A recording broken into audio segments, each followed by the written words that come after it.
Hey everyone, time to do a review because things are interesting and we got a bit of a bounce, which was to be expected because we were super oversold, especially on IWM after another 4.43% day. And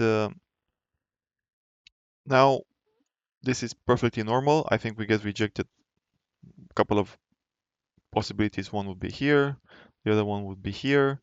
We can even do a full V, but that seems very unlikely. And if we do, it's a slam dunk short because it's very weak to do this after this warning shot here. Now I'll show comparisons to 2021, the top there, because that's the most relevant comparison at the moment, I think. We had a drop on OPEX then as well. OPEX was on December 17th now, and we started on December 16th with a drop. Went for a couple of days, then we got the Santa Rally move, and which was only basically for Christmas. And we went sideways in January before starting the big drop here. Now, why I say it's normal to get a bounce, because when the market is trending, it will constantly uh, attempt to break the trend and it finds buyers or sellers. Like for example, here went up, then it opened lower, buyers were found, it went higher. Then it opened lower again, but then closed higher. It opened lower, no, it opened lower, it went lower during the day, but found buyers and went higher, and so on. And the same is true for a downtrend, like for example here.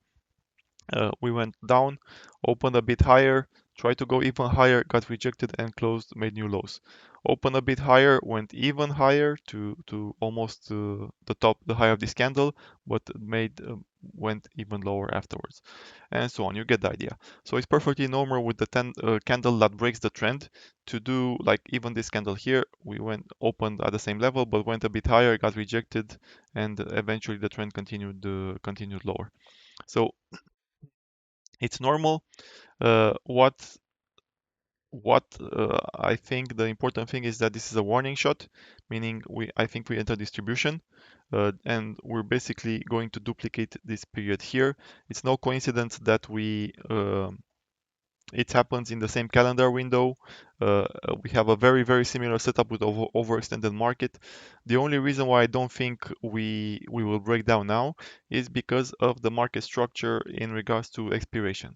The reason why this happened here in 2021 is the same as it will happen right now, meaning the index level expiration is in December, and now we got hit by the index expiration and delta flip because we dropped. But uh, on mega caps, this expiration is relatively normal slash small. The important one is going to be in January. So had we been in January and this had happened, it would have been much worse.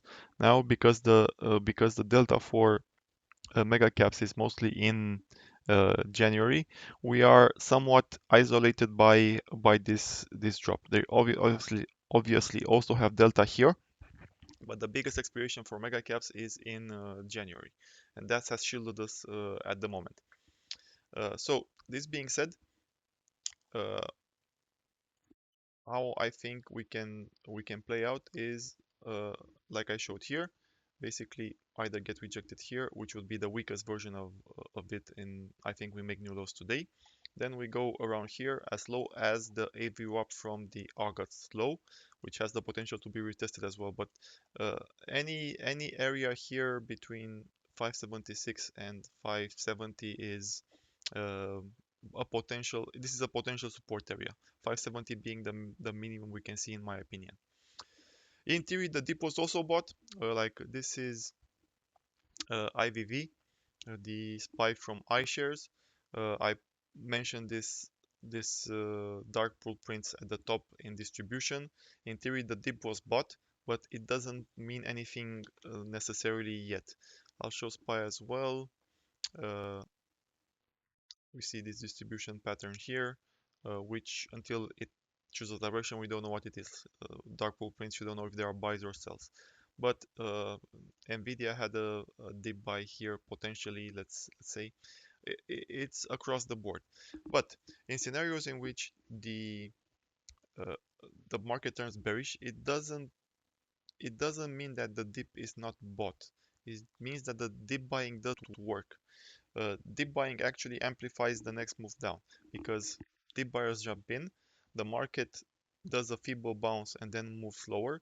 Now the dip buyers are underwater, and their stop losses or their attempts to get protection or any maybe margin call, something like that, depending on how what kind of people do this, they amplify the next leg down. It's not that deep buying doesn't occur, it's that deep buying doesn't work. And if deep buying doesn't work and the market doesn't go higher, we do another leg down, and the leg down uh, finds more sellers, more stop losses, more piling in VIX puts because protection, or in market puts because protection, or not just protection, maybe speculation. We have had massive speculation to the upside. The same will happen when we go down. There will be massive speculation to the downside. If the market shifts from a bullish mindset into a bearish one, they will start buying puts like crazy, and that will make us go down lower. So on top of this, as you see here, it took a while uh, of distribution to for this to eventually break down. And the same, I would expect the same here. Like, I don't want to see the market bounce on the first dip buy. I want to have a bit more consolidation because more consolidation is healthy. If we had a bit of consolidation here with multiple dip buys in this area, I would be a lot more confident about the market actually going up starting next week. So for now, maybe we get something like tomorrow close around 580 or something like that. Potential for another gap down on to Monday, but in the end, I would expect we do something like this candle, something like this.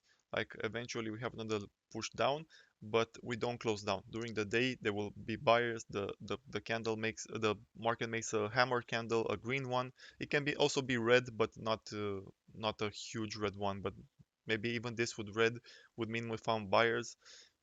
Potentially maybe a 90 UVol or back-to-back 80 UVol days. Because we have had a 90 downvol day yesterday.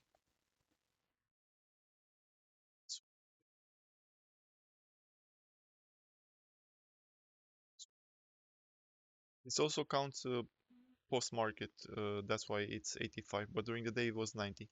Like if we look at it's declining, 9 times as many decliners. So 96% of stock decline yesterday. Nasdaq, it was a bit above 80, 81%. It's here. So yeah. And finally, VIX. The fact that VIX has pulled back a lot here doesn't mean anything. It's a common pattern that VIX does when it has these blow up moves. Like for example, let's see if we find something relevant here. Yeah, like we opened here, but eventually, or we opened here after this push up, but it didn't mean that we cannot go higher afterwards. And we have VVIX as well, which still has that ghost print at 161. Yesterday it was a plus 28% for VVIX, and we have another 24% to go, 25%, let's say, to hit this ghost print. Maybe we do, maybe we don't. Again, don't really know. But the point is that the fact that VIX dropped today doesn't mean anything. Like we can do a consolidation day or two and then blow up even higher.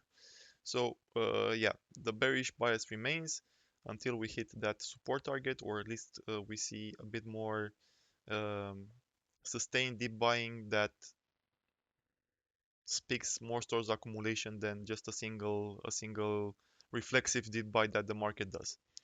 So that's it for now. Have a good one. Bye bye.